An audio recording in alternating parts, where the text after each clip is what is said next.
This is The Filter on iHeart Podcasts Canada. Hey, I'm Shannon. And I'm producer Jess. And we just sat down with Sebastian Gaskin, who is an Indigenous artist from Manitoba who just makes incredible music. The genre that it's said that he's in is R&B, but it's a whole lot of I feel like so many artists now, it's so much more expansive than what it like lists them as. I know, we shouldn't even have genres. Screw genres. That's a whole other conversation, though. It was really nice to sit down with Sebastian. We talked about him moving from Manitoba to Toronto when he first realized that he had this gift for music, because he can play a ton of different instruments and produce and do all these crazy things. He has a song that's called Song for Granny, so we got to talk about his grandmother. So cute. Who just seems so sweet. Yeah. And talked about his album that's coming out on Valentine's Day. Yeah, and talked about the fact that he's basically just a giant teddy bear. Yeah, which he really is. Yeah. He just seems so sweet. So, it was a great conversation. So let's get into it. Hello, we're here with Sebastian Gaskin. Hello.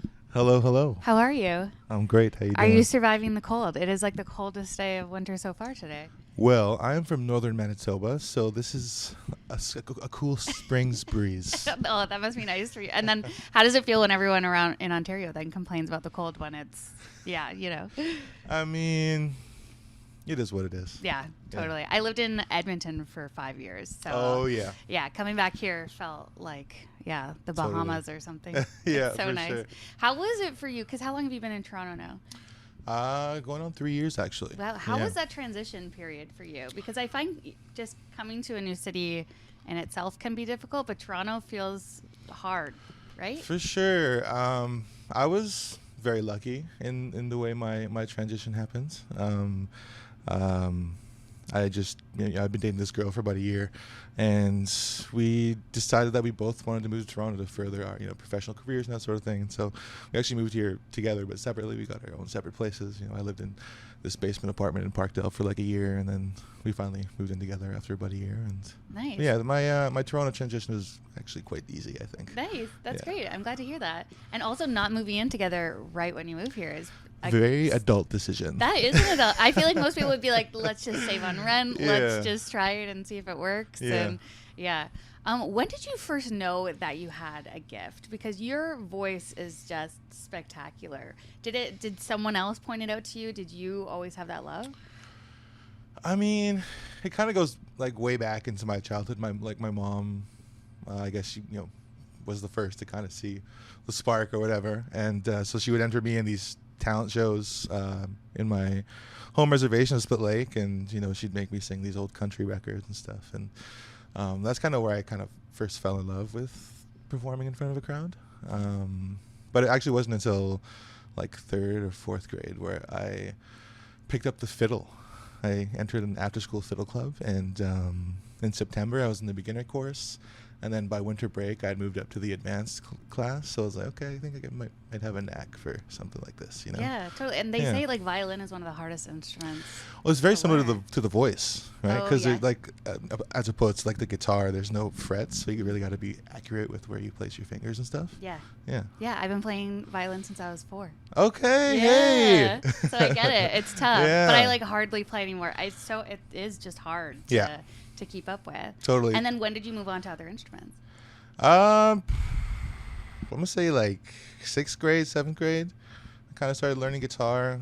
My cousin Tyler was big into like Metallica stuff, so he taught me like Fade to Black on the acoustic and stuff. And then it kind of just exploded from there. With having access to the internet and YouTube, I was able to teach myself more music and expand my tastes and stuff like that. And Wow. Yeah. So when would you say you found like your sound? You're like, okay, this is who I want to be as an artist.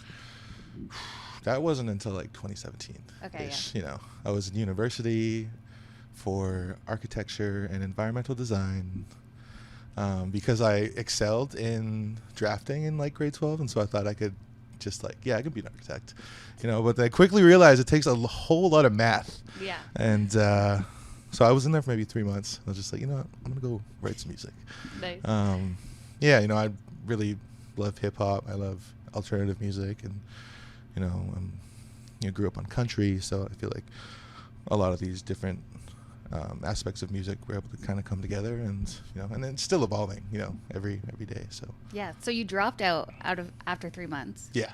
And then you're like, okay, I'm just gonna do music fully. Yeah, thankfully with the support of my mom. Shout out to my mom. Shout out to mom. Yeah. That's incredible. How did she support you in all this? Well, she let me live in her basement, Nice. which is great. Yeah, and just always was kind of like that wind underneath my sails, telling Yeah. me to move forward and keep Totally. going, Yeah. And speaking of family, Song for Granny Mm-hmm. is so incredible. Immediately added to my playlist. I was like, this is so great. Thank you. Can you explain where that song came from, the inspiration? Yeah, so my grandma passed away a number of years ago, and it was tough. It's a tough loss for any family, but she was a massive pillar in our family, and this song sort of allowed me to rehash some of those old wounds and sort of reconnect with her a little bit.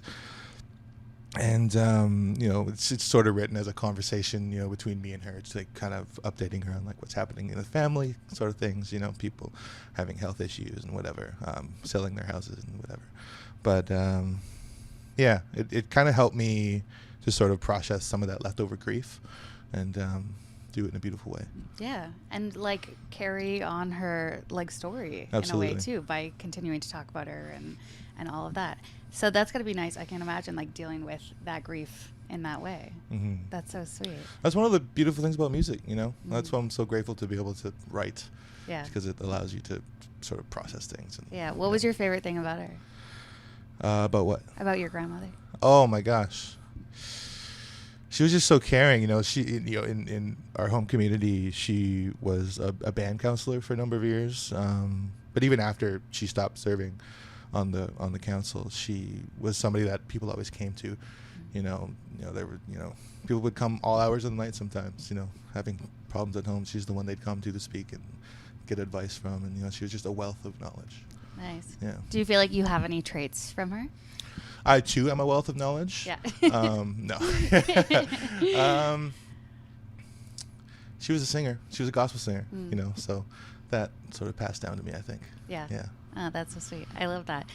When you said that you're writing Brown Man, you said it caused you to think about your place in the world and the way that you are affected by the way that people perceive you. Mm-hmm. Can you expand on that? Absolutely. Yeah.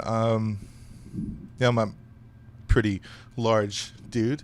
I have very bad resting bitch face. And I found myself kind of like just like adjusting myself a lot just to like make sure I'm not like offending anybody or making someone scared or something.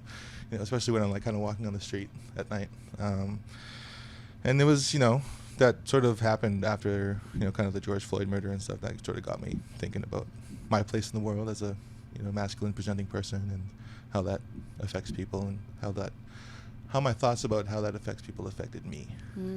How did it affect you? I wasn't comfortable. I became uncomfortable with making people comfortable. Yeah. Yeah. That makes sense. Yeah. So then where do you go from there? Just not adjusting yourself to. Yeah. I'm just, I feel like I'm just more relaxed, I think, in all situations. Yeah. So album is coming out Yeah. February 14th. Yeah. How does that feel?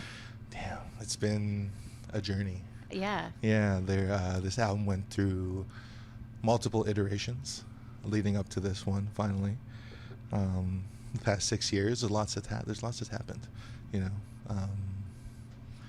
It's exciting.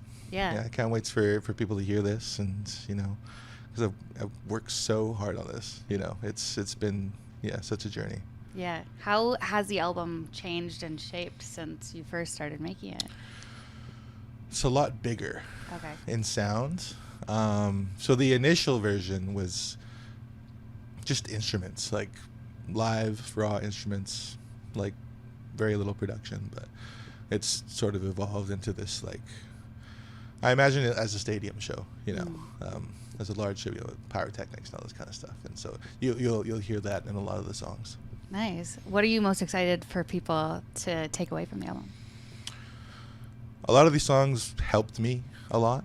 As I said earlier, writing helps me process different events in my life and traumas and stuff like that. So I really hope that at least a few of the songs can help do that for other people.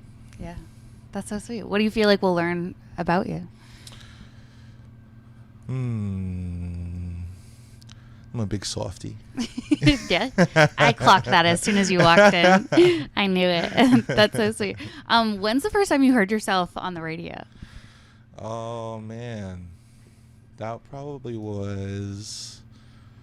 so the first song I ever put out, 6 a.m., I entered it into the Indigenous Music Countdown back in 2017. And, wasn't expecting to actually get on. And then... like 3 weeks later, I heard myself on NCI, and I was like, "Whoa, what?" Yeah, That's it was crazy. very exciting. Did you know you were going to be on it? You like tuned in to listen? Well, yeah, I think they send you like an email. They're like, Okay. "You've been chosen to be on." Yeah, so That's so it was crazy. cool. That's got to be a surreal moment. Yeah, I can imagine like any time you hear it, not even just the first time. for sure. Yeah, That's so sweet. Who are you listening to right now? Who do you get inspired by? Who do you always go back to when listening to music? Right now, I've been listening to a lot of Leon Bridges. His new album Leon is amazing. So good. I'm going back to my teenage years a little bit, listening to Coheed and Cambria a lot. I'm going back to my Nice. prog rock days. you know? Yeah. Yeah. A lot of Party Next Door too. Nice. Yeah. I love that. That's so sweet. Sebastian, thank you so much for being here. Of course. Thank you for having me. Appreciate it. Congratulations on the new album. Can't wait to hear it. Thanks for listening to The Filter, an iHeart Podcasts Canada production. Subscribe to The Filter wherever you get your podcasts.